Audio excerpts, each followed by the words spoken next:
Frankly, your presence would just be embarrassing. This is a high-class event, not some retirement home charity case. My father will be walking Mark down the aisle, the words, spoken by my future daughter-in-law, Tiffany, were like shards of ice plunged directly into my heart. I looked at my son, Mark, the boy I had raised, the boy for whom I had sacrificed everything. He stood beside her, his shoulders slumped, his gaze fixed on a particularly interesting spot on the Persian rug. He couldn't even look at me. He just offered a pathetic little shrug, as if to say, "What can you do?" I stared at Tiffany's perfectly made-up face, the malicious smile playing on her lips, and then back at my son's cowardly silence. In that moment, the grief and shock that had frozen my veins began to thaw, replaced by a cold, clear, and unyielding fury. She thought she was kicking an old man out of her wedding. She had no idea she had just lit the fuse on a bomb that would obliterate her entire world. They both had. And the best part? I was the one holding the detonator. My life wasn't always one of quiet solitude in a grand, empty house. There was a time when Blackwood Manor was filled with laughter, with the scent of my wife Eleanor's baking, with the sound of a little boy's feet thundering down the grand staircase. I built my fortune from nothing.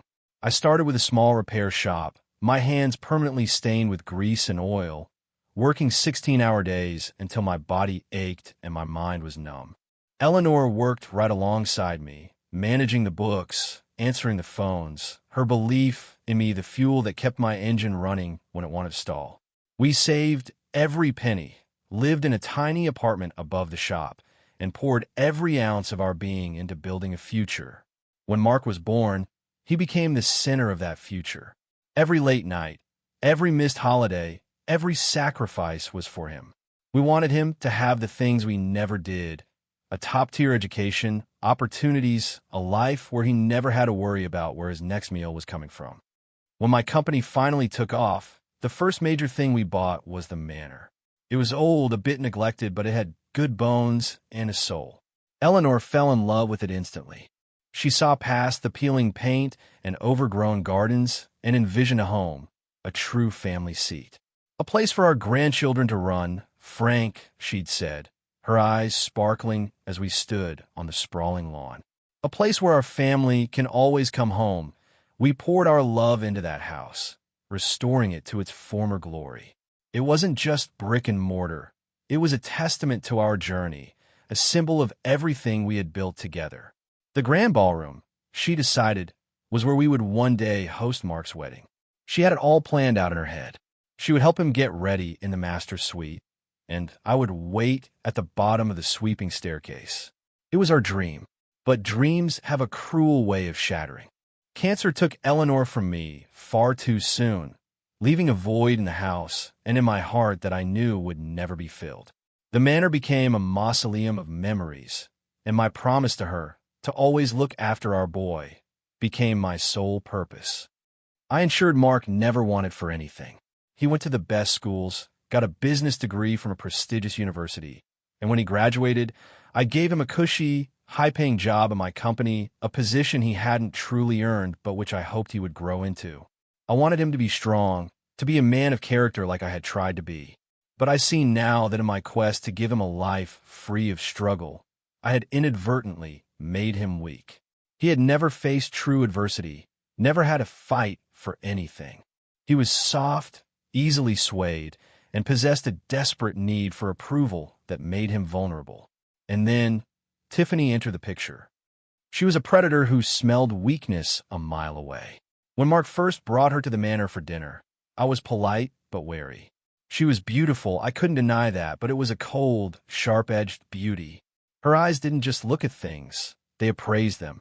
I saw her gaze sweep over the paintings on the wall, the antique furniture, the crystal chandelier in the dining room. She wasn't seeing a home, she was calculating a net worth. Her compliments were hollow, her questions designed to probe my financial standing. "This house is just magnificent, Frank," she'd cooed. "It must be worth a fortune. Is it all in your name?" I'd simply smiled and changed the subject, but the first alarm bell had been rung. Over the next year, she worked her poison into Mark's mind with terrifying efficiency. It started with small things. Our Sunday dinners, A tradition since his mother passed became inconvenient. "Oh, Frank, we'd love to, but we have brunch reservations with the Vanderbilts," she'd say, her voice dripping with false regret. Mark would just nod along, a puppet on her strings.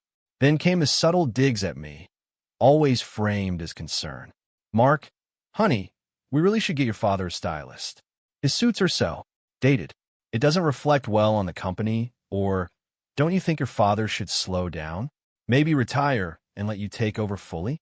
He seems so tired."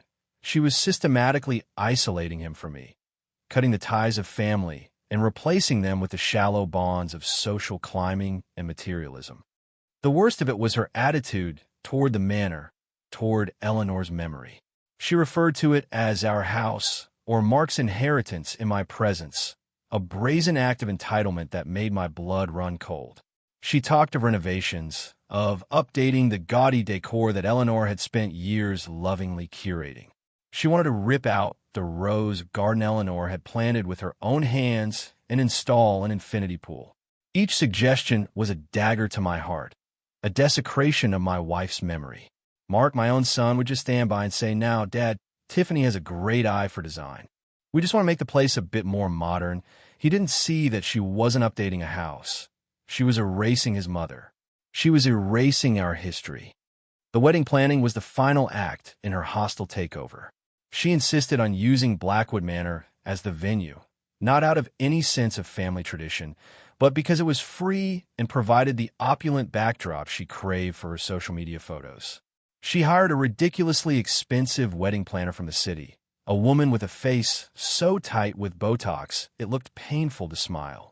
They would sweep through the house like a conquering army, pointing and gesturing, making grand plans without consulting me once. I was treated as a nuisance, an inconvenient relic who happened to live in their desired event space. I overheard Tiffany talking to her mother on the phone one afternoon, her voice echoing from the veranda. "Yes, the venue is spectacular.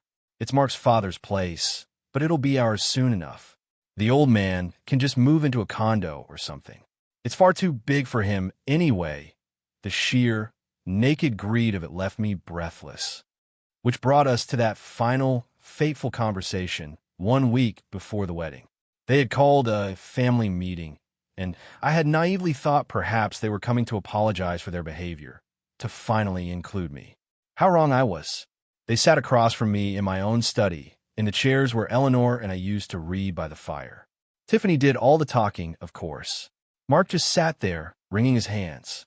"Frank," she began, her tone the one a person uses to explain a complex concept to a simple-minded child. "We've been thinking about the wedding procession, and we've decided it would be best if you didn't participate." I felt a cold knot form in my stomach.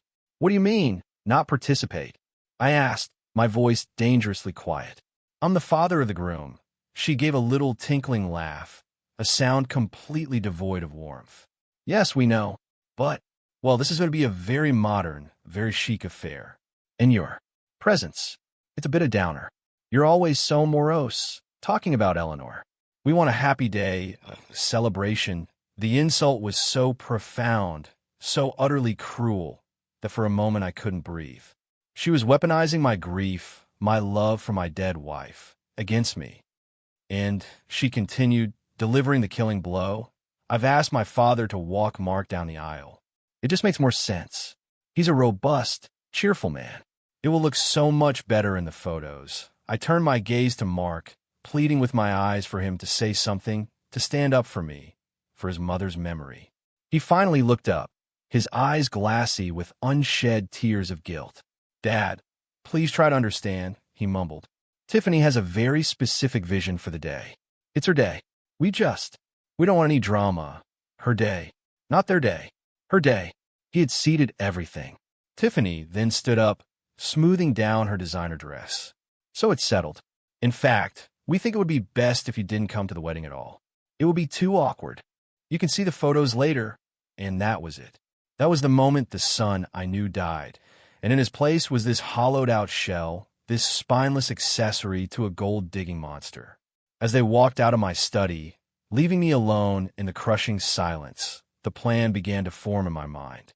It was a seed of vengeance planted in the fertile soil of my broken heart. It would grow into a mighty, thorny tree that would bring their entire world crashing down. They wanted drama? Oh, I would give them drama. The moment their car disappeared down the long, tree-lined driveway, I walked over to the liquor cabinet and poured myself a stiff scotch. The amber liquid burned its way down my throat, but it couldn't touch the icy coldness that had settled deep in my bones. I sat in my leather armchair, the one Eleanor had bought for my 50th birthday, and stared at the portrait of her that hung above the fireplace. Her smile was gentle, her eyes full of the love and strength that had been my anchor for 35 years. "What do I do, El?" I whispered to the empty room. "What do I do with our boy?" And in the silence, I found my answer. Eleanor was a kind woman, but she was no pushover. She never tolerated disrespect, and she certainly wouldn't have stood for what Tiffany was doing to our family and our legacy. She would have wanted me to be strong, to protect what we built, not with angry words or petty arguments, but with decisive, overwhelming action. My hand, steady now, reached the phone. I dialed a number I knew by heart. "David," I said when my lawyer and oldest friend answered. "I need you." "It's about the manor." David had been my lawyer for 40 years. He'd drafted the incorporation papers for my first company, he'd handled the purchase of Blackwood Manor, and he'd held my hand at Eleanor's funeral. He knew the whole story. I explained the situation, my voice low and devoid of emotion as I recounted Tiffany's cruel words and Mark's spineless acquiescence. There was a long silence on the other end of the line. "Frank," David finally said, his voice thick with outrage. "That's not just disrespect. That's monstrous. What do you want to do?" "I want to sell the house, David," I said, the words tasting like righteous justice on my tongue. "And I want it sold by Friday." There was another pause. "Frank, are you sure?" "The wedding is on Saturday. I've never been more sure of anything in my life," I replied. This was the first critical piece of information that Mark and Tiffany, in their arrogant assumptions, had never bothered to verify. They assumed the house was Mark's, a guaranteed inheritance that would one day be his. They were wrong. Years ago, on David's advice, I had placed the manor and several other key assets into a revocable trust. I was the sole trustee. And I alone, had the power to control, manage, or liquidate any asset within it. It was a measure to protect my legacy from exactly this kind of situation, from a predatory spouse or a foolish decision made by a grief-stricken son. Mark knew about the trust in a vague sense, but he'd never asked for details, content in his belief that it was all just a formality before everything became his. That assumption was about to become the most expensive mistake of his life.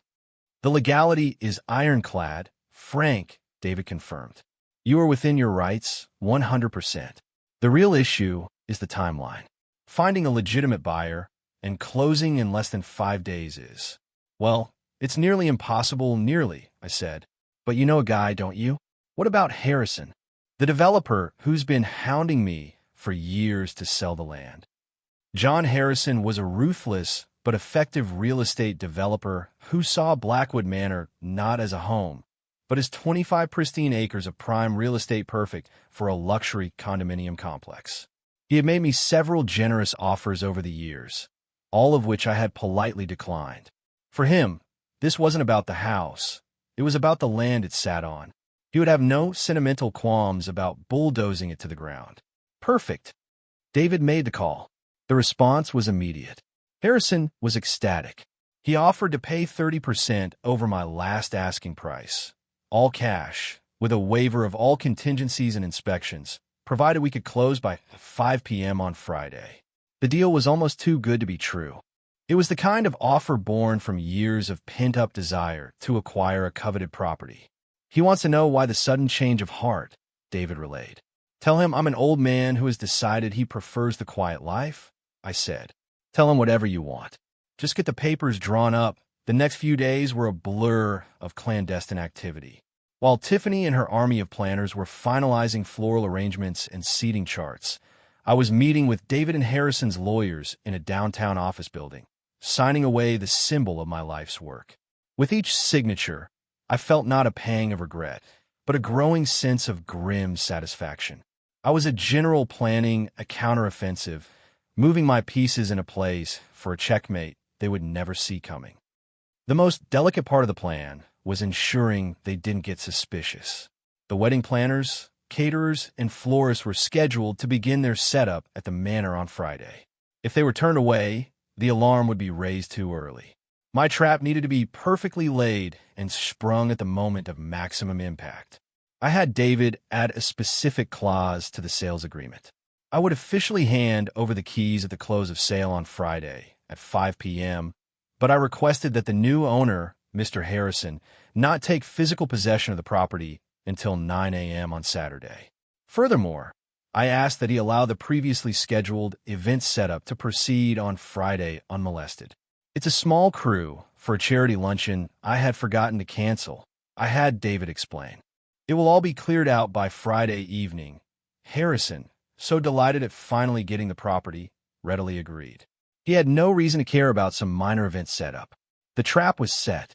On Friday afternoon, I did one last walk through the house. I paused in each room, flooded with memories. I saw Eleanor arranging flowers on the mantelpiece. I heard Mark's laughter echoing in the halls. I felt the warmth of 1,000 family dinners. I took the portrait of Eleanor from above the fireplace, wrapped it carefully in a blanket, and placed it in my car. Then I took a small, simple box from my desk drawer. It contained my wedding ring and a few of Eleanor's favorite pieces of jewelry. I packed a single suitcase. Everything else, the furniture, the art, the collections of a lifetime, I left behind. They were just things.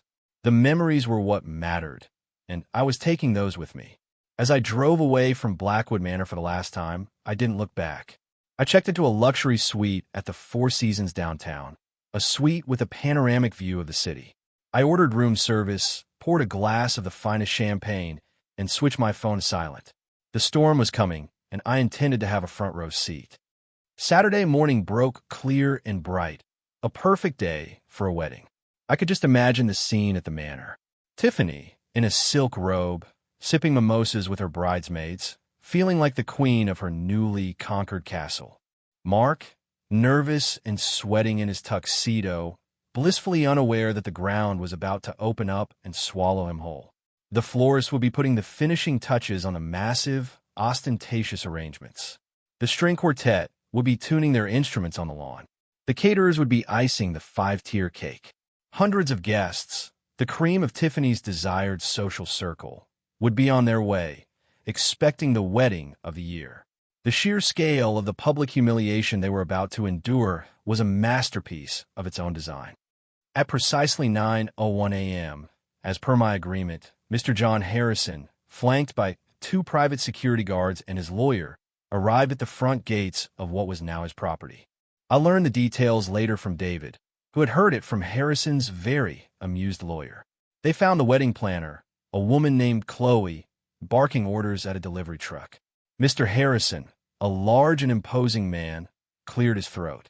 "Excuse me," he said, his voice a calm baritone that cut through the morning bustle. "I am John Harrison, the owner of this property.